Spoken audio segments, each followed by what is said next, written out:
the Public Examinations Prevention of Unfair Means Amendment Bill 2026 के support में खड़ी हुई हूँ। अध्यक्ष जी, ये एक ट्रांसफॉर्मेटिव अमेंडमेंट है। इसकी न केवल आवश्यकता है बल्कि ये आज के समय की मांग भी है और इस अमेंडमेंट को लाना आदरणीय प्रधानमंत्री श्री नरेंद्र मोदी जी की संवेदनशीलता और उनकी जिम्मेदाराना सरकार का प्रमाण है। अध्यक्ष जी, जब एक कॉम्पिटिटिव एग्जामिनेशन कॉम्प्रोमाइज होता है तो उसका असर केवल उस कैंडिडेट पे नहीं होता जिसका भाग्य दांव पर लग जाता है। इसका असर तो उस उनींदी मां पर भी होता है जो सुबह 4 बजे गर्म दूध और भीगे हुए बादाम अपने बच्चे को खिलाती है। उसका असर उस पिता पर भी होता है जो अपनी इच्छाओं का त्याग कर कर उस बच्चे की फीस भरता है। स्वयं प्रधानमंत्री श्री नरेंद्र मोदी जी ने कहा है कि पेपर लीक एक घोर अपराध है और इसीलिए मैं यहां कहना चाहूंगी और इस सदन को आश्वासन देना चाहूंगी कि आदरणीय प्रधानमंत्री श्री नरेंद्र मोदी जी के लिए पेपर लीक को घोर पाप कहना केवल एक बयान नहीं है, ये उनकी सरकार की नीयत है। इसीलिए ये अमेंडमेंट आज यहां पर लाया गया।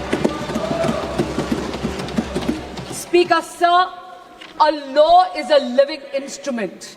It needs to evolve with the challenges that it faces. And in a democracy as complex as ours, in a democracy as large as ours, an examination is definitely the truest, most meritocratic ritual.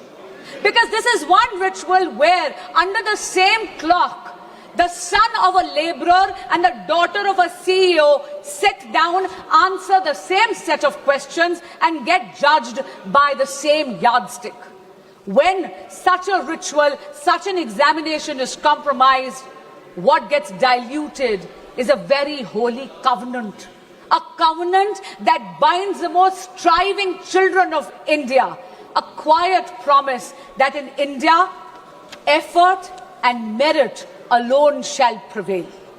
अध्यक्ष जी, आज परीक्षा mafia संगठित हो गया है, cross state criminal network बन गया है और ये बिल, ये जो संशोधन आज लाया गया है, ये ज्यूरिसडिक्शन की उलझन को सुलझाता है, उसको समाप्त ही कर देता है। क्योंकि इस बिल में ये प्रावधान है कि केंद्र सरकार एक स्पेशल टास्क फोर्स का गठन कर सकती है इन्वेस्टिगेशन के लिए और एक बार जांच शुरू हुई तो घड़ी की गिनती चलने चलती है न्याय के पक्ष में। क्यों? क्योंकि ये बिल ये प्रावधान भी देता है कि हर स्टेट और हर यूनियन टेरिटरी में एक स्पेशल फास्ट ट्रैक कोर्ट का गठन हो।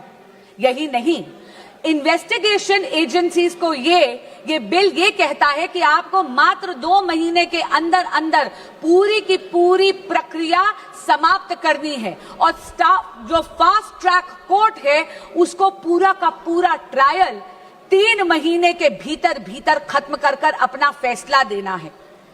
डे टू डे ट्रायल के साथ साथ ये भी प्रावधान इस संशोधन में दिया गया है कि स्पेशल पब्लिक प्रोसिक्यूटर्स अपॉइंट करे जाएंगे। उनका एकमात्र काम होगा केवल और केवल इस प्रकार के मुकदमों की पैरवी करना और किसी भी प्रकार की अननेसेसरी एडजर्नमेंट कोर्ट नहीं देगा। अगर किसी भी प्रकार की एडजर्नमेंट कोई भी पक्ष अगर लेगा तो उसके रीजंस जज राइटिंग में नोट कर कर देगा।